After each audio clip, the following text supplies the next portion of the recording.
You're watching Cape Media News. I'm Gabrielle Rawson, and I have on the show with me today a returning guest, Kevin Lassett, who is an actor and a teacher at Sandwich High School. Kevin, thank you for being here. It's wonderful to be here in 2021. Thanks for having me back.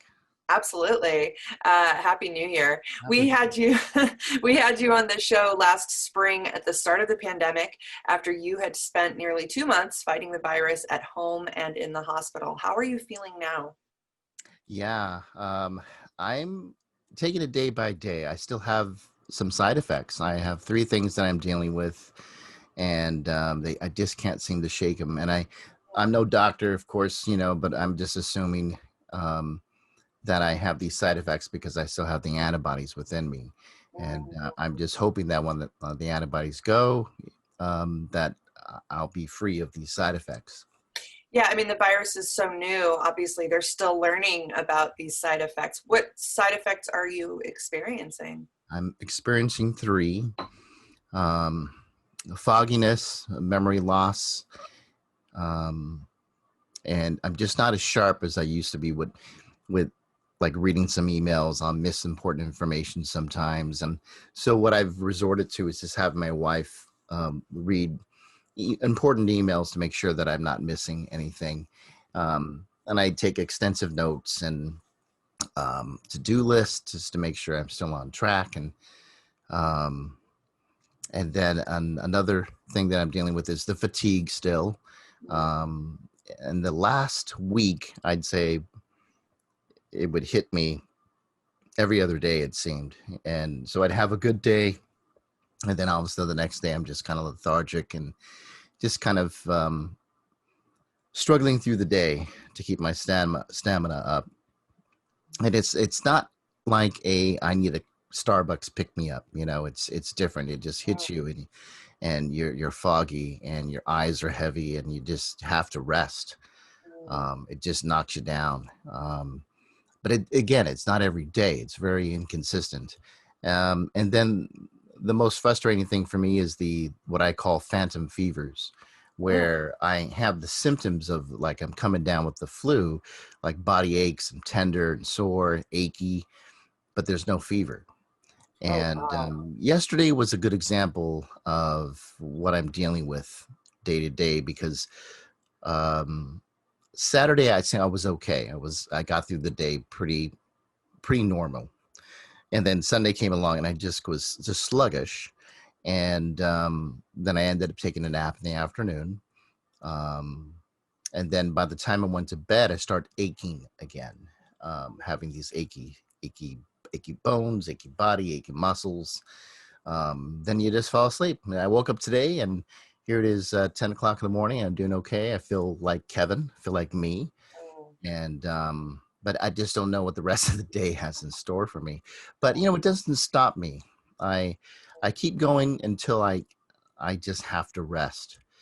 Um, and luckily, I've been able to get my work done and feel productive from my day to day wants and needs, and it doesn't prevent me from living. That's for sure.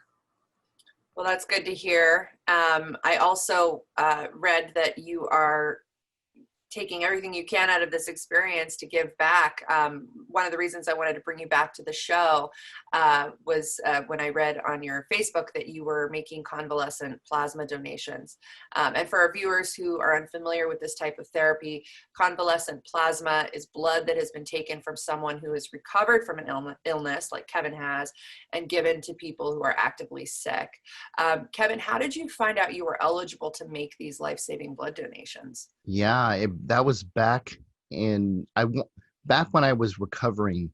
I knew that I would have these antibodies, and I was on a mission to give back immediately. So I reached out to the Red Cross, Mm. and I had to fill out this extensive questionnaire about my hospital stay and all these COVID-19 related questions.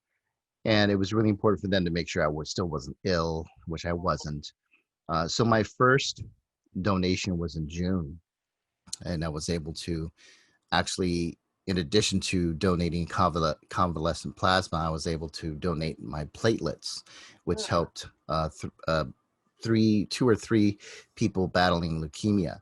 So it just felt, in this time and age, where you feel so helpless and so out of control of things, and everything's just so unpredictable. It's hard to make plans for anything. I just felt, well, this is something I can control.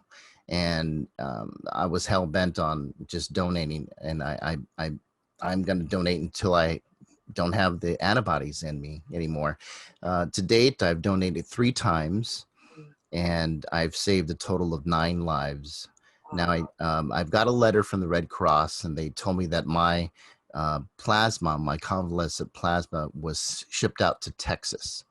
They didn't give me any specific names or people, identities were kept anonymous, but I was informed that I helped bring 9 people back to their families.